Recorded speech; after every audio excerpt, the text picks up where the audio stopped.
अस्सलाम वालेकुम everyone. I hope आप सब ठीक ठाक होंगे। मैं भी बिल्कुल ठीक हूँ।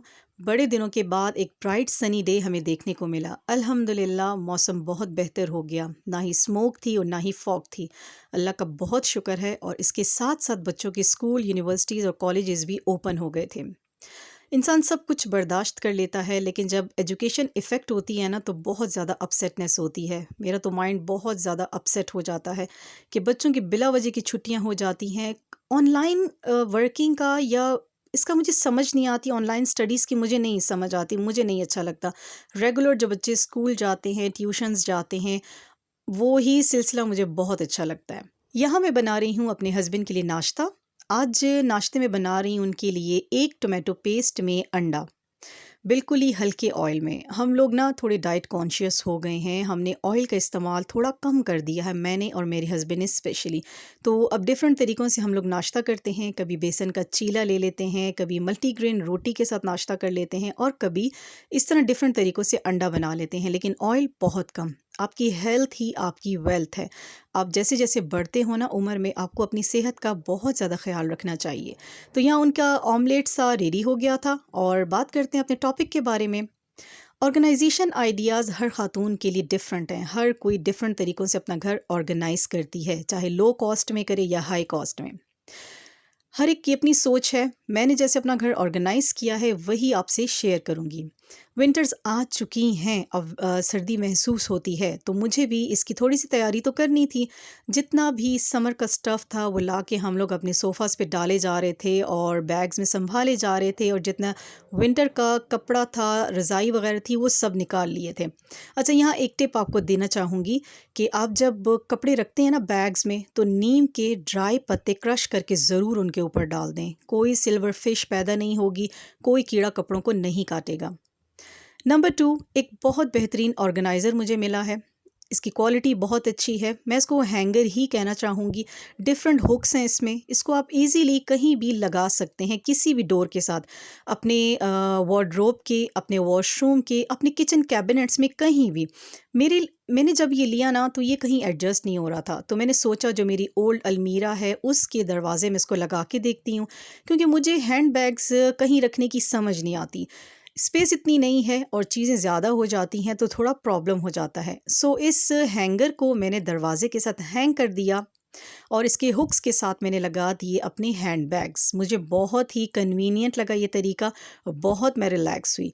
कपड़ों पे ज़्यादा प्रेशर भी नहीं पड़ा, आराम से डोर भी बंद हो जाता है और मेरे बैग्स को भी ठीक ठाक जगह मिल गई। हम लेडीज़ जब न्यू बैग्स लेके आती हैं ना तो पुराने ओल्ड बैग्स हमें दिखते ही नहीं हैं, कहीं ओझल हो जाते हैं हमारी नज़रों से, और अक्सर उनकी शेप ऐसी हो जाती है। मेरा भी ये हैंडबैग न्यू था, मैंने हील्स से लिया था, लेकिन मुझे पता ही नहीं चला कि मैं इसे रख के कहाँ भूल गई हूँ। आज मेरी नज़रों में आया तो मैंने सोचा कि इसकी शेप को फटाफट ठीक करते हैं। बहुत ईजी आइडिया है, बहुत ईजी तरीका है। अगर आपके पास घर में बच्चों की पुरानी टी शर्ट्स हैं, जीन्स हैं या टॉवल्स पड़े हुए हैं, और आप फ़िलहाल उनको इस्तेमाल नहीं कर रहे टॉवल्स को, तो बहुत इजी वे है। इनका एक रोल बनाएं और बैग्स के जितने भी सेक्शंस हैं ना उसमें नीचे टाइटली एंटर कर दें इनको। आप देखेंगे कि बैग की शेप फ़ौरन ठीक हो गई है। मेरे पास भी ये 2 टॉवल पड़े हुए थे, फ़िलहाल यूज़ नहीं हो रहे थे, तो मैंने बैग में इनको रोल बना के एंटर कर दिया, नीचे फ़िट कर दिया। बैग की शेप फ़ौरन ठीक हो जाएगी। आपके टॉवल्स भी डस्ट वगैरह से सेफ़ रहते हैं और बैग भी ख़राब नहीं होता शेप में, क्योंकि जब बैग की ठीक ना रहे ना शक्ल, तो वो लेने का दिल भी नहीं करता। तो बैग्स को बिल्कुल ठीक कंडीशन में रखने के लिए और स्पेस बचाने के लिए ये बड़ा बेस्ट आइडिया है, ट्राई कीजिएगा ज़रूर। मेरे बैग की शेप देखिएगा, अभी फ़ौरन ये ठीक हो जाएगा। जितना हो सकता है ना टॉवल्स को नीचे आप करते जाएं, ताकि नीचे टाइटनेस रहे। जब नीचे टाइटनेस रहती है ना बेस पे, तो बैग आराम से खड़ा रहता है। अक्सर यहीं से पिचक जाते हैं और उनकी शेप बिल्कुल ख़राब लगती है।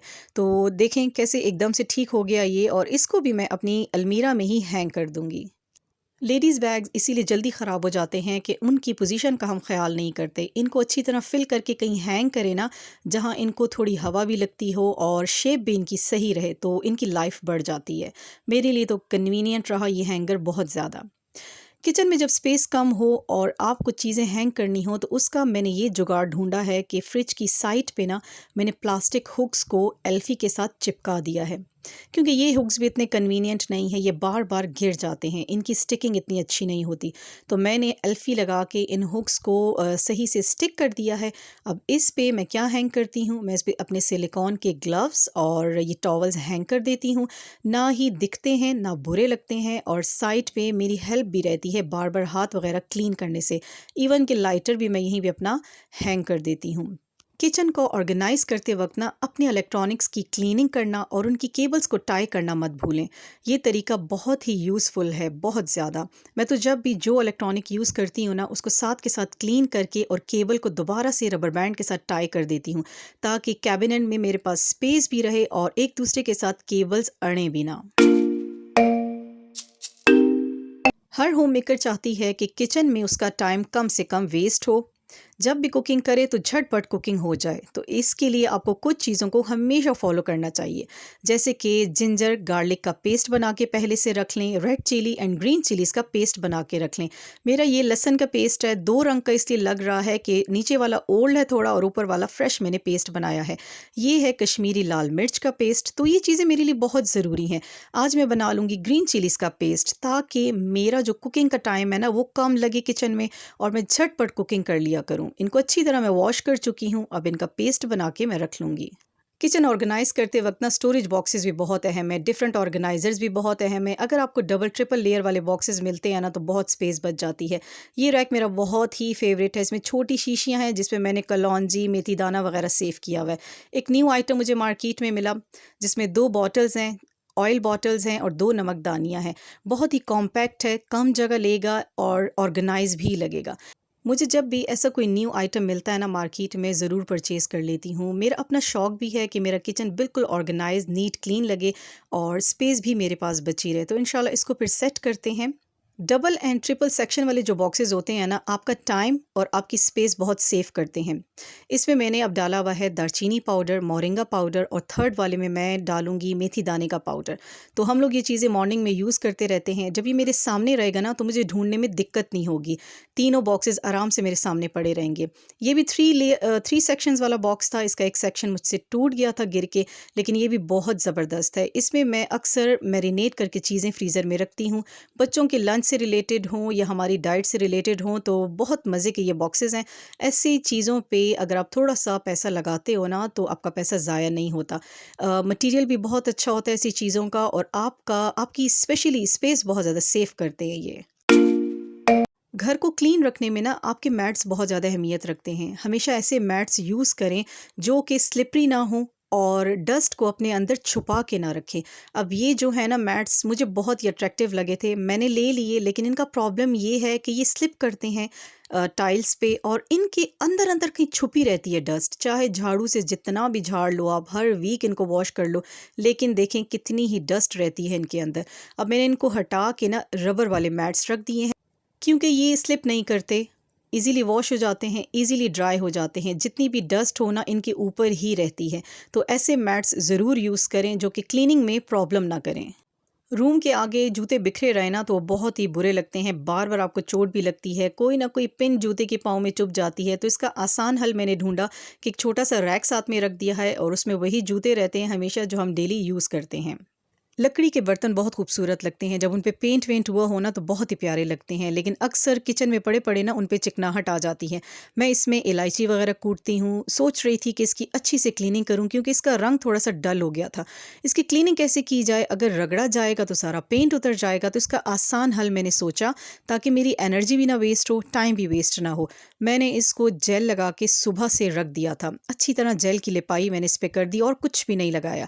जेल लगाने से इसकी जो चिकनाहट थी ना थोड़ी बहुत, वो खुद ही नरम पड़ गई और इस वक्त जब मैंने इस पे स्पॉन्ज लगाया तो वो सारी चिकनाहट कटना शुरू हो गई बगैर इसका पेंट उतरे। तो ये बहुत ही आसान हल है। ये देखें सारी मैल आपको नज़र आ रही होगी और इसका रंग भी ख़राब नहीं हुआ है। ये काफ़ी पुराना, आई थिंक 10 ईयर्स इसको हो गए हैं, लेकिन जब भी मैं इसको वॉश करती हूँ ना ऐसे ही करती हूँ कि इसका रंग भी ना कटे, इसका पेंट वैसा ही रहे और ये क्लीन भी हो जाए। घर की टाइल्स को क्लीन करने में ना ब्रशेस बड़ी अहमियत रखते हैं, चाहे किचन के टाइल्स हों, वॉशरूम के टाइल्स हों या आपकी वाटर बॉटल्स हों, डिफरेंट बर्तन हों। ये बड़ा अच्छा सा ब्रश मुझे मिला है, साइड थिन है, दूसरी साइड इसकी राउंड है लेकिन हार्ड ब्रिसल्स हैं।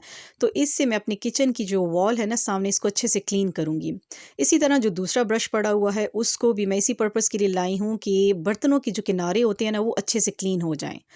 आई होप आपको मेरी ये टिप्स, ट्रिक्स, आइडियाज़ अच्छे लगे होंगे।